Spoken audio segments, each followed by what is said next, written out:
ముందుగా నమస్కారం సార్. నా పేరు దూదేకుల కాసింవలి, మాది సుంకేసుల గ్రామం.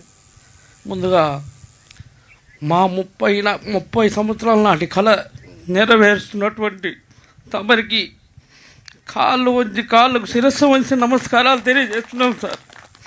మా తాత పెద్దాత లాంటి ఇల్లు వాకిళ్ళు సమాధులు మొత్తం వదిలేసి బయటకు వస్తున్నాము.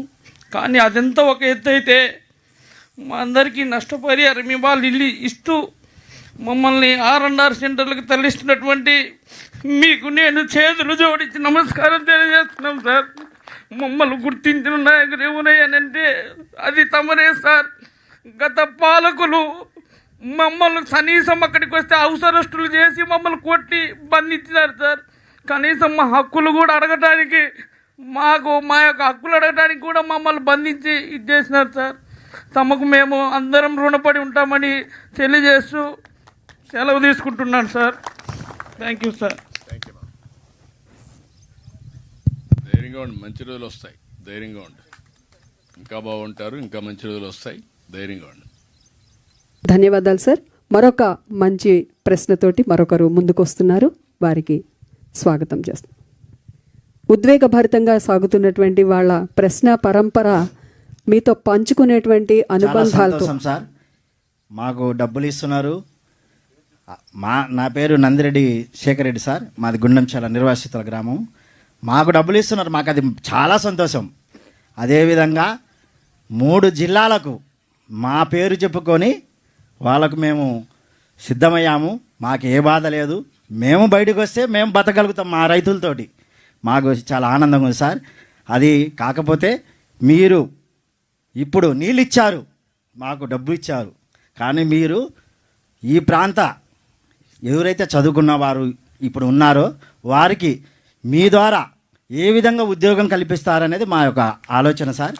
అది మీరు మాకు మీ మాట ద్వారా మాకు తెలియజేస్తే బాగుంటుంది అనేది మా సంతోషం సార్. Thank you.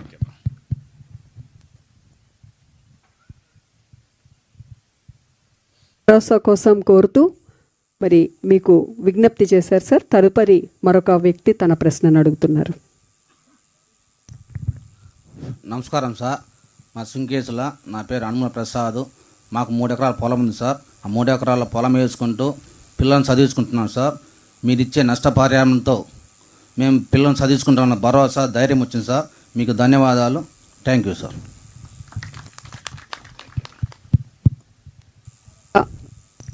ఆఖరి ప్రశ్నతో మరి వారి యొక్క సందేహాన్ని వ్యక్తం చేయబోతున్నారు.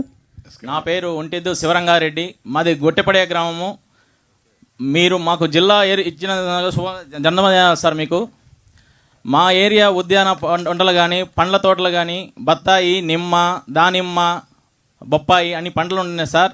మాకు ఫుడ్ ప్రాసెసింగ్గా ఉండి యూనిట్లుగా చేస్తే మాకు చాలా ఉపయోగకరంగా ఉంటుంది సార్. ఈ రైతు మీ రుణం ఎప్పుడు తీసుకోలేండి సార్. మాకు R&R ప్యాకేజీ ఇచ్చినందుకు మాకు చాలా ధన్యవాదాలు సార్. మా ఇళ్లను, మా ఊళ్ళను అన్నీ పోగొట్టుకొని మేము చాలా ఇబ్బందులు పడుతున్నాం సార్. మీరు మీ ద్వారా మా రైతులలో అన్ని ఆనందం చూస్తున్నాం సార్. మేము ఇచ్చినందుకు ధన్యవాదాలు సార్. మీకు వెరీ వెరీ థ్యాంక్స్ సార్. మీకు థ్యాంక్ యూ.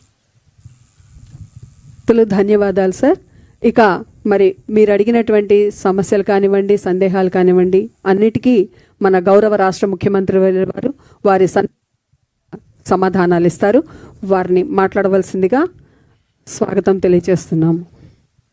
పాలన అంటే కేవలం అనుభవం కాదు, తరతరాల పాటు ప్రజల ఆనందంతో, సంతోషంతో జీవించే విధంగా శాశ్వతమైన పథకాలు ఏర్పాటు చేయడం, ప్రాజెక్టులు చేపట్టడం.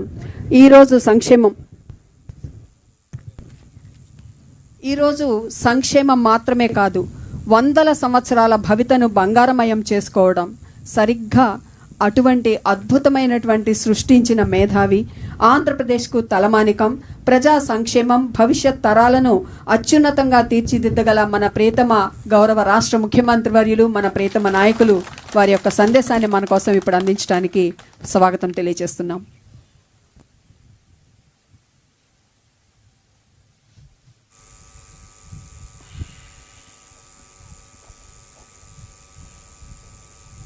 అందరికీ నమస్కారాలు. ముఖ్యంగా వెలుగొండ ప్రాజెక్టు వల్ల నష్టపోతున్న రైతులందరికీ కూడా మళ్ళీ పునరావాసం కల్పించడానికి మనం ఈరోజు ఈ కార్యక్రమాన్ని ఏర్పాటు చేసుకున్నాం. నేను ఎప్పుడు కూడా ఇప్పుడే కాదు, నేను మొదటి నుంచి అభివృద్ధి జరగాలి,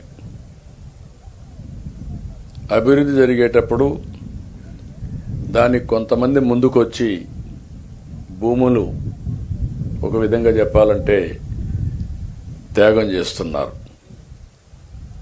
తరతరాలుగా మీరు ఇక్కడ ఉన్నారు, మీ పెద్దవాళ్ళు మీ పూర్వీకులు ఇక్కడనే పుట్టారు, ఇక్కడనే పెరిగారు, తర్వాత మీరు వచ్చారు. అందరూ కూడా ఈ భూతల్లిని ఆధారంగా చేసుకుని మీ కార్యక్రమాలు చేస్తున్నారు. అయితే ఇక్కడ మనందరం ఒక విషయం గుర్తుపెట్టుకోవాలి. ఈరోజు ఒక చరిత్ర మీరందరూ గుర్తుపెట్టుకోవాల్సింది, వెలుగొండ ప్రాజెక్టు ద్వారా మీ భవిష్యత్తే కాకుండా 3 జిల్లాలు, ఒకప్పుడు 3 ఇప్పుడు 4 జిల్లాలు, ప్రకాశం జిల్లాతో కలుపుకుంటే 4 జిల్లాల యొక్క తలరాతను మార్చే ప్రాజెక్టు ఈ వెలుగొండ ప్రాజెక్టు. అయితే ఒక్కసారి మనం ఆలోచించుకుంటే గతాన్ని ఇప్పటికి కూడా ఈ ప్రాంతంలో నీరన్నీ పాతాళానికి వెళ్ళిపోయినాయి. మనం తాగే నీళ్లన్నీ ఫ్లోరైడ్ నీళ్లు తాగుతున్నాం.